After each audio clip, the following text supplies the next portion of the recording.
감옥에 갇혀 있는 종신범이라면 그에게 가장 큰 위로를 한다면 어떤 위로가 될 수 있을까요?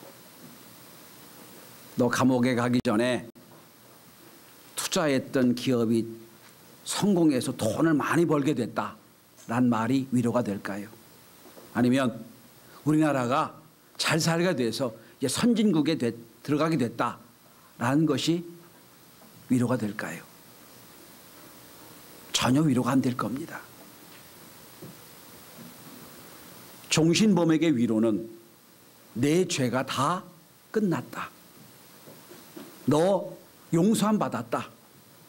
아니면 너 그동안에 열심히 감옥에서 애쓰고 있어서 가석방을 받았다. 라든지 어떤 석방의 소식만큼 위로가 없을 겁니다. 그 이외에는 아무것도 위로가 안 될 겁니다. 예수 밖에 있는, 교회 밖에 있는 성도들에게 어떻게 전할 때 위로가 될 수 있을까? 은혜를 나누고자 합니다.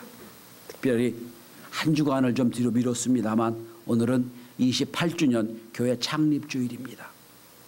다시 한번 우리 교회 존재 이유를 오늘 본문을 통하여 은혜를 나누고자 합니다. 이 땅에 죄로 말미암아 포로 아닌 포로처럼 죄의 포로와 노예로 사는 이스라엘 이 백성을 향하여 이 시대에 우리 교회가 어떤 메시지 전할 수 있을 것인가? 오늘 본문을 통하여 다시 한번 우리 상계경신교회 존재 이유를 찾는, 그리고 다시 한번 마음의 결단을 하는 귀한 시간이 될 수 있게 되길 바랍니다.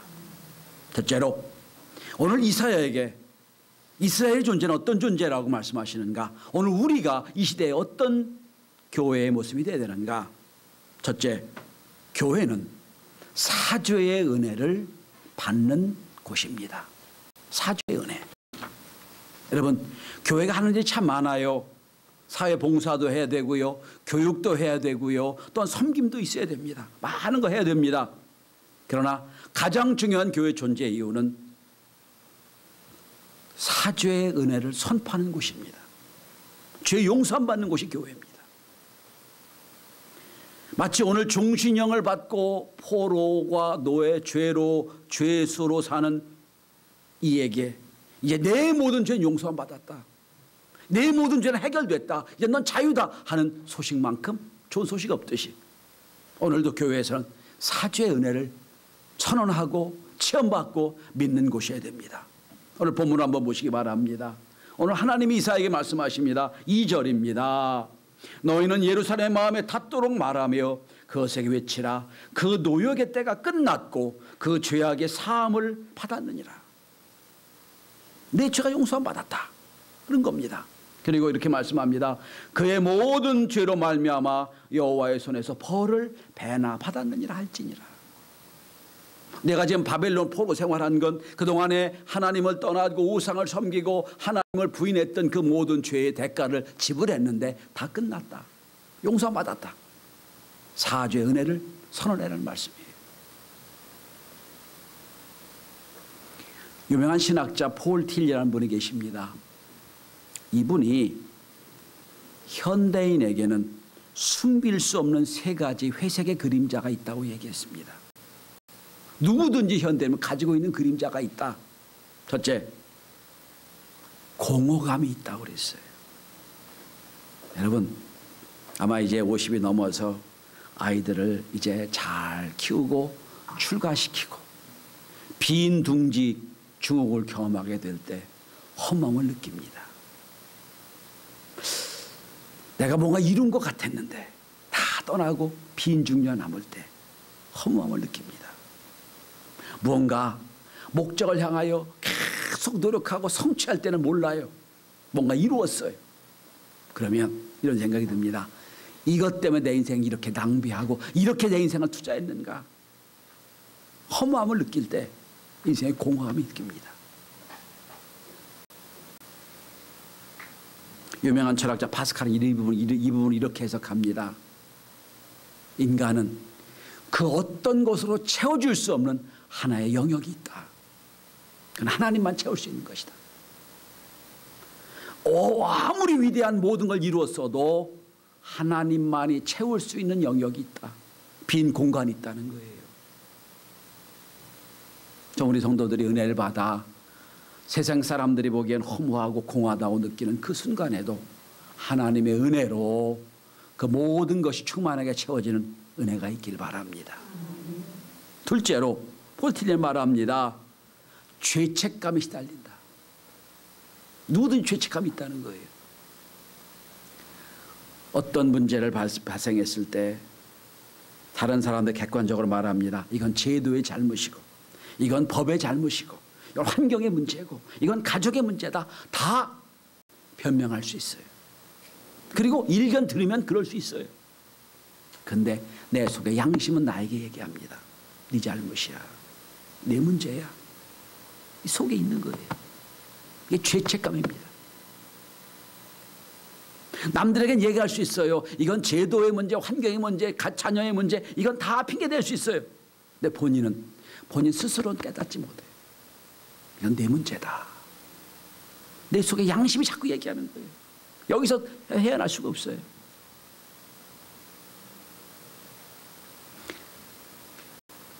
인지학자들은 말합니다. 사람이 IQ가 90 이하면 극단적 선택도 할 수가 없답니다. 왜냐하면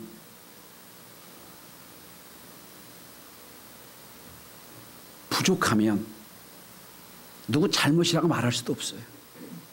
잘잘못 평가도 못해요. 현대인이 똑똑하니까 문제가 생기는 거예요. 그래서 여러분 이 죄를 해결하려고 별 방법을 찾아놔요. 좀 즐기는 것을 해결하려고 하고 뭐 좀 자꾸 다른 쪽으로 갑니다. 그러니까 내 양심은 자꾸 나를 네 잘못이다, 네 문제라고 얘기하는 거예요. 여기서 해결할 수가 없어요.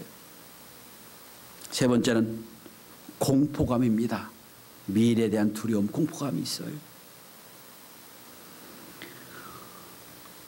저는 나름대로 미래학을 참 많이 공부를 합니다. 책을 많이 읽고 제 소재도 미래학 책이 많습니다.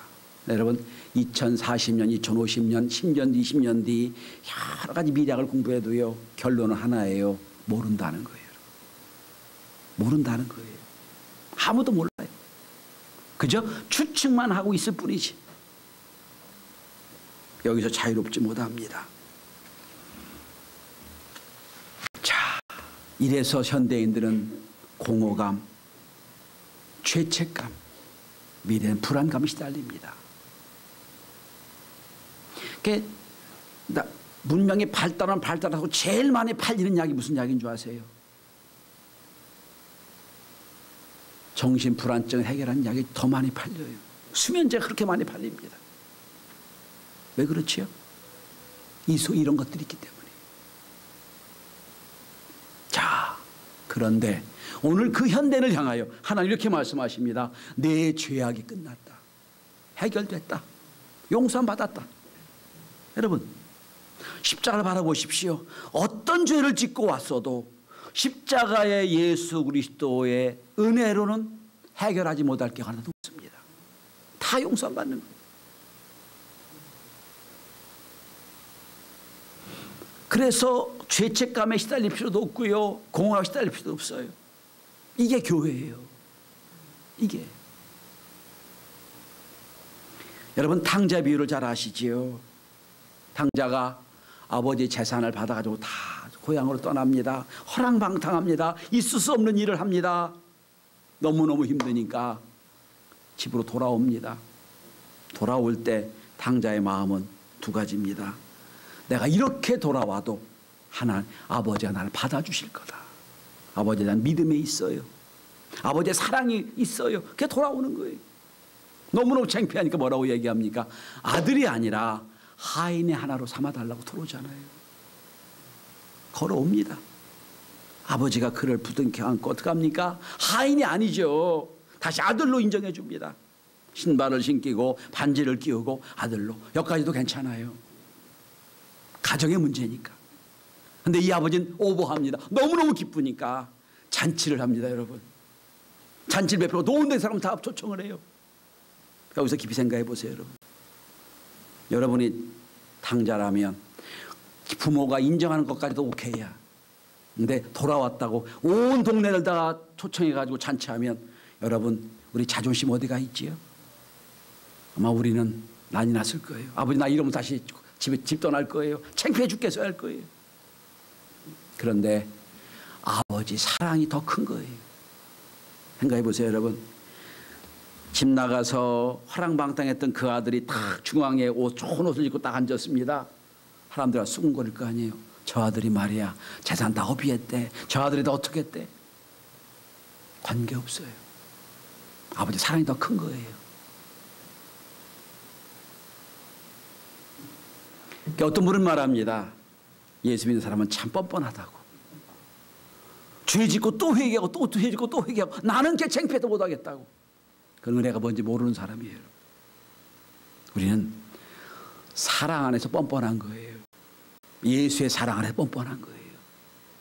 이 중에 한 분도 한 주간 동안 죄 안 진 분 없을 거예요. 지난주 우리가 왔을 때 또 죄 용서 받았잖아요. 또 죄를 지고 또 와요. 내 자존심보다 사랑이 더 큰 걸 확인하는 게 신앙이에요. 전 우리 교회에서 성도들이 교회에 와서 예배 드릴 때마다 용서함 받고 사죄의 은혜를 받고 다시 깨끗한 몸과 마음으로 세상을 향하여 나갈 수 있는 은혜가 우리 교회에서 날마다 있게 되길 바랍니다. 오늘 이사를 통해 말씀합니다. 내 죄악이 다 끝났다. 용서함 받는 거예요. 그래서 오늘 예배 끝나고 밖에 나가서 문제가 있어도 우리 나 천국을 소유하는 사람이 되는 거예요. 두 번째입니다. 자, 교회는 사죄의 은혜를 받고 선언이 되는 곳이라면 두 번째는 교회는 서로 위로받는 공동체이어야 됩니다. 여러분 1절을 보시기 바랍니다. 1절 우리 함께 같이 읽어볼까요? 자 시작. 너희의 하나님이 이르시되 너희는 위로하라 내 백성을 위로하라. 원어에 가깝게 해 설명하면 이렇습니다. 위로하여라 너희는. 위로하여야 너희는 내 백성을. 이게 어순이에요. 위로가 먼저예요. 위로하여라 내 백성을. 위로하여라 내 백성을. 이게 원어적으로 맞는 해석일 겁니다. 여러분 누구를 위로하러 갔어요. 도저히 위로가 안 되는 상황이 있어요. 여러분. 어떤 말로도 설명이 안 되는 위로할 수 없는 상황이 있어요. 어느 때죠 여러분?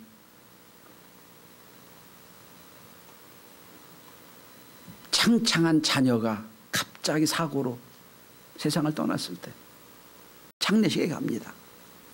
어떤 말로 위로가 안 돼요. 그건 고사하고 자기의 술을 다 누리고 소위 호상이라고 하는 장례식에 가서도 위로하기가 참 민망합니다. 잘 돌아왔습니다 할 수 없잖아요. 어떤 것도 위로가 안 돼요. 여러분 진정한 위로는 말에 있지 않습니다. 말로 할 수 있는 위로가 한계가 있어요. 진정한 위로는 저는 그런 어려움을 당할 때 그저 인사하며 이렇게 말합니다. 제가 무슨 말로 위로할 수 있겠습니까? 그리고 손을 꼭 잡습니다. 좀 가까우면 제가 꼭 안습니다. 두드려줍니다. 더 이상 위로가 없어요. 진정한 위로는 내가 너와 함께 한다. 네 어려움 속에 내가 함께 있겠다. 이거 이상 위로가 없어요 여러분. 여러분 하나님이 이스라엘 백성을 바벨론 포로로 끌려가게 해놓고서 하나님이 나 몰라 하셨습니까? 아니에요. 그 속에 함께 계셨어요. 내가 너와 함께 한다.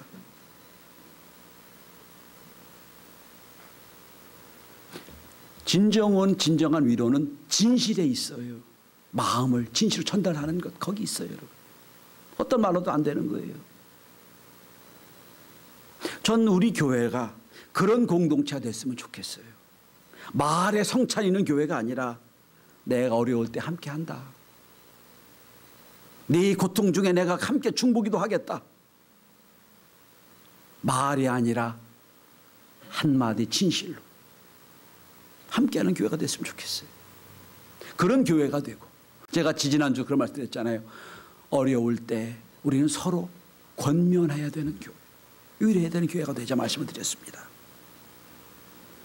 그때 제가 말씀드렸던 베트남 전쟁 때 포로로 끌려갔던 미국 가장 높은 3스타 장군 스톡데일의 이야기를 말씀드린 것 같습니다. 미 해군 중장으로 포로가 되어갔어요. 그리고 8년 동안 베트남에서 포로 생활합니다. 언제 죽을지도 모르고 어떻게 해방될지도 모르는 상황이에요. 8년을 견뎌냅니다. 그리고 그는 돌아와서 영웅이 됩니다. 그리고 학술 용어를 만들어냅니다. 스톡데일 신드롬. 그는 그런 말을 합니다. 내가 8년 동안 아무 희망이 없을 때 내가 살아야 되겠다고, 내가 여기서 이겨야 되겠다고 했던 한 가지 마음은 그 포로 생활 속에 나 혼자 있지 않았다는 거예요. 나 혼자 있지 않았다. 함께 포로 수용소에 있던 계급이 새카만 저 아래에 있는 부하들이 지나가면 그냥 지나가지 않는 거예요. 말로 하지 못하니까 부호로 합니다. 하나님이 당신과 함께 하십니다. 우리가 함께 합니다. 무선보호처럼 톡톡톡톡톡 함께 합니다. 이 함께하는 은혜가 견뎌낼 수 있게 하는 거예요. 여러분, 얼마나 이 세상이 복잡하고 어렵습니까? 얼마나 지칩니까? 얼마나 피곤합니까? 그런데 교회 모일 때마다 눈을 보고 손을 잡고 나는 당신과 함께 합니다. 하나님 함께 하십니다. 이렇게 위로받을 수 있다면 우리는 또 한 주간을 살아낼 용기와 희망을 얻게 되는 겁니다. 이게 교회예요. 소음이 복잡해서 주파수를 찾지 못하는 세상을 향하여 교회 와서 주파수를 맞추는 거예요. 하나님의 주파수를 맞춰내는 것. 아, 하나님 나 함께 하시는구나. 느낄 수 있는 것. 그게 교회여야 됩니다. 마스크를 다 하셨으니까 옆 사람을 극히 한번 보시기 바랍니다. 그렇게 인사하십시다. 하나님의 당신과 함께 하십니다. 아멘. 함께 하세요. 어떤 어려움 속에서 함께 하세요. 저는 교회 이제 벌써 몇 주간 잘 안 나오신 분에게 전 전화도 잘 안 왔습니다. 카톡만 가끔 합니다. 한 가지예요. 나 당신 잊지 않습니다. 기도합니다. 우리 성도들은 기도합니다. 이거예요. 요새 이 그룹을 잘못 얘기하면 집중 포화를 받는데 BTS가 있죠. 세계적인 그룹이 된. 그죠? BTS가 인기 있는 이유를 여러 평론가들이 많은 얘기를 합니다. 뭐 그중에 그 기획사에서 찍어내듯 하는 아이들과 다르게 순수함이 있다. 뭐 또 세련된 언어를 가지고 있다. 특별히 영어를 잘해서 인터뷰를 참 잘한다. 뭐 이런 얘기를 참 많이 있어요. 그런데 이구동성으로 평론가들이 하는 같은 얘기 하나 있습니다. BTS의 노래는 우리 얘기 같다는 거예요. 삶의 얘기, 정서 얘기를 풀어낸다는 거예요. 그러니까 사람들이 소위 아미라고 그러죠. 아미들이 그 노래를 들으면서 자기 얘기처럼 한다는 거예요. 위로받는다는 거예요. 이게 성공의 원리라는 거예요. 우리는 영적인 노마드입니다. 영적인 나그네예요. 천국을 향해 가는 사람들이에요. 함께 10년, 20년, 30년 함께 가는 나그네 길이에요. 나그네 길에 돈이 많으면 어떻고 돈이 없으면 어떻고 잘 살면 어떻고 못 살면 어때요? 어차피 갈 길은 정해져 있는데 가면서 위로해주고 격려하고 믿음을 세우는 것, 그게 우리 교회입니다. 여러분 잘 아시는 테레사 수녀가 있지요. 그분이 이런 말을 했습니다. 가장 큰 질병은 결핵이나 문둥병이 아닙니다. 아무도 돌아보지 않고 아무도 위로하지 않고 아무도 사랑하지 않고 아무도 필요하지 않는 것, 이것이 가장 무서운 질병입니다. 근데 현대인은 이런 질병에 난무하고 있다는 거예요. 아무도 사랑하지 않고 아무도 위로하지 않고 그래서 아무도 필요치 않아. 인생이 괴로운 거, 외로운 거예요. 전 그래서 여자들에게 교회는 친정 어머니와 같은 곳. 친정과 싸움을 있으면 용서하십시오. 친정 어머니와 같은 곳. 그 친정만 생각하면 마음이 위로가 될 수 있는 것. 이런 곳이 되어야 되고, 남자에게는 어머니 품과 같은 곳. 그 곳이 됐으면 좋겠어요. 우리 성도들의 얼굴만 봐도 위로가 되고 은혜가 되는. 오늘 하나님 말씀하십니다. 너희는 내 백성을 위로하라. 우리 성도는 모일 때마다 위로하고 격려하고 힘을 주는 그런 공동체 만들어갈 수 있길 바랍니다. 세 번째입니다. 하나님의 교회는 하나님의 꿈을 꾸는 곳입니다. 오늘 본문을 보시기 바랍니다. 오늘 본문의 5절을 보십시오. 이렇게 말씀합시다. 여호와의 영광이 나타나고 모든 육체의 것을 함께 보리라. 자, 저를 한번 보십시오. 포로 생활한 지 50년이 됐어요. 아무 희망도 없어요. 독립은 생각도 못해요. 그런 상황에서 오늘 이사야 통해 말씀하면 너희는 앞으로 여호와의 영광을 볼 것이다. 무슨 영광이에요? 해방되는 영광.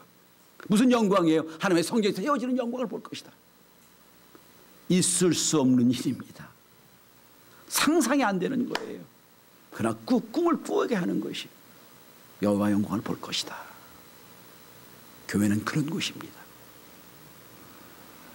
온 세계가 무력감에 빠져 있습니다. 코로나19 때문에 더 하고요. 세계 경제가 침체되고요. 도저히 어떻게 살 수 있을까 하는 고민이 듭니다.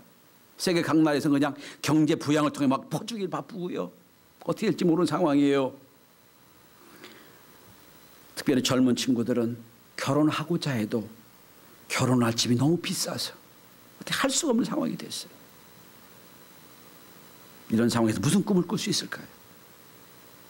포로입니다.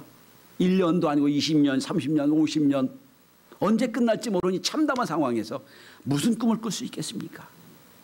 그러나 하나님 여호와를 통해 말씀하십니다. 이사야를 통하여 여호와의 영광을 바라볼 것이다. 보게 될 것이다. 미국 뉴욕 브루클린 빈민가에서 태어나서 세계적인 기업을 이룬 입지전적인 인물이 CEO가 있습니다. 어릴 땐 집이 너무 가난해서 그 부모가 그 집을 도박장으로 임대해서 살 정도가 됐어요. 그래서 이 꼬마가 집에 가면 매캐한 담배 연기, 시끄러운 소음과 막 외치는 고함 소리가 싫어서 집에 안 들이고 집에 올라가는 계단에 쪼그리고 잠을 자기를 수없이 했다는 거예요. 어쩌다 대학 특기자로 대학에 들어갑니다. 그런데 장학금 받고는 살 수가 없어서 학비는 내지만 생활비가 없으니까 피를 팔아서 매여를 해서 생활비를 썼던 이런 사람입니다. 대학을 졸업하고 주방회사에 들어갔습니다. 그래서 주방회사에서 이제 수출 같은 거 하려고 이탈리아에 가서 보는데 이탈리아의 그 넓은 밖에 카페가 참 아름답고 너무 좋아 보여요. 아, 저런 게 좋겠다 생각을 하고 있는데 이런 뉴스가 들립니다.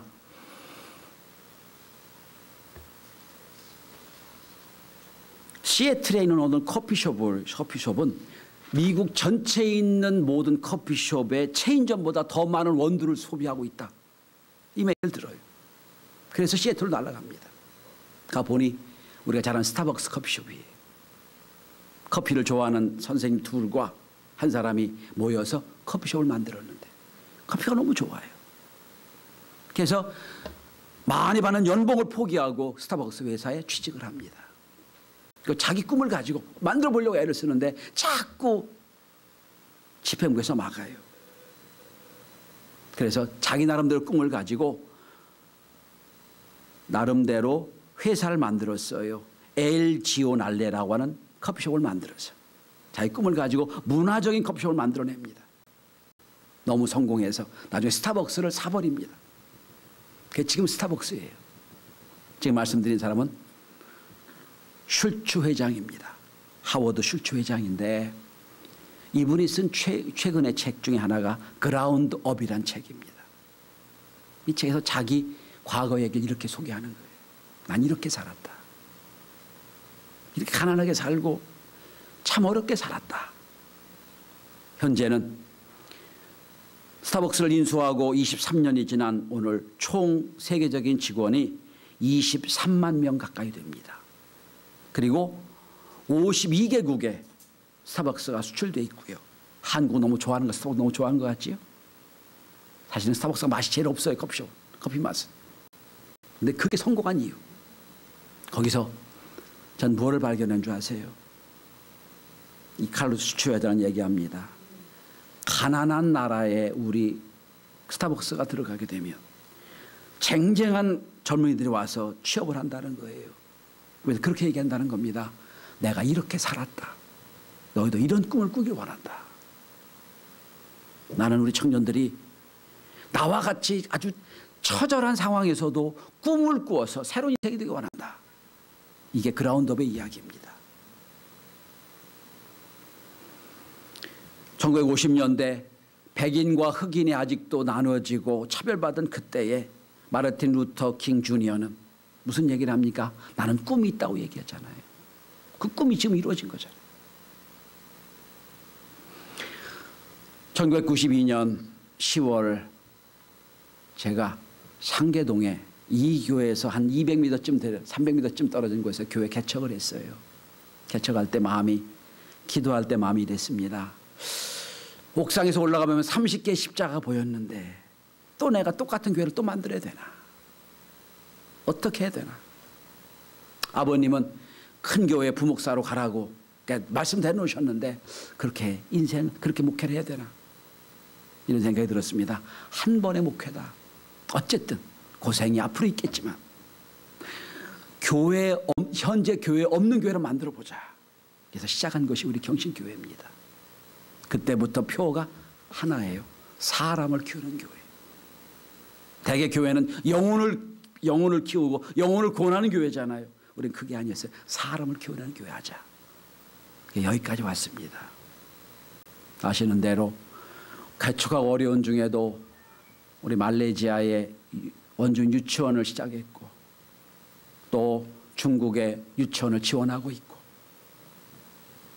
또 하나님의 은혜 주셔서 여러분 잘 아시는 대로 우르무치에 신학교를 만들어내고 있고 다 사람을 키우는 일이에요.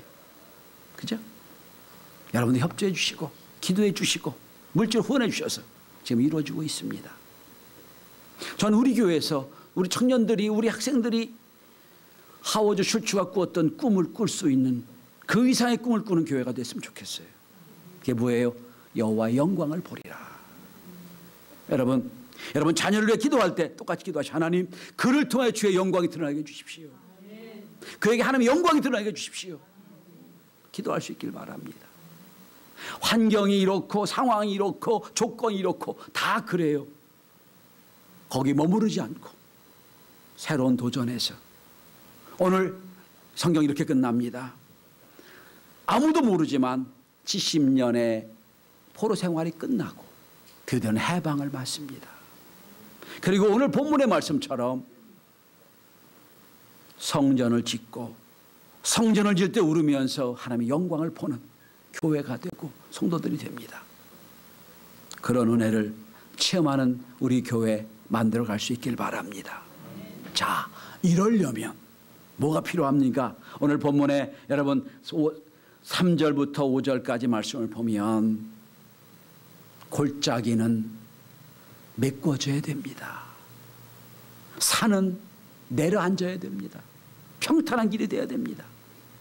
이걸 위해서라면 깊은 골짜기처럼 내 속에 갖고 있는 열등감과 내 속에 갖고 있는 컴플렉스는 극복이 되어야 됩니다. 내 교만한 것이 있다면 낮아져야 됩니다. 그래서 여호와의 영광이 지나가도록 하셔야 됩니다. 꿈을 꾼다고 꿈이 아니지요. 꿈을 이루려면 열등감이 극복이 되고 교만한 게 내려가고 그래서 우리 인생을 통하여 주의 영광이 나타나는 그런 놀라운 축복과 은혜가 저와 여러분들에게 우리 교회에게 있게 되길 바랍니다. 다시 한번 2028년 동안 함께 하신 하나님께 감사드리고 또 시작을 합니다. 우리 교회 주의 용서함 받는 교회, 우리 교회 위로가 있는 교회, 우리 교회 꿈꾸는 교회, 멋진 교회, 저 여러분들이 주인공이 되어 주 앞에 영광 돌리는 역사를 이룰 수 있게 되기를 주의 이름으로 축원합니다. 기도합니다.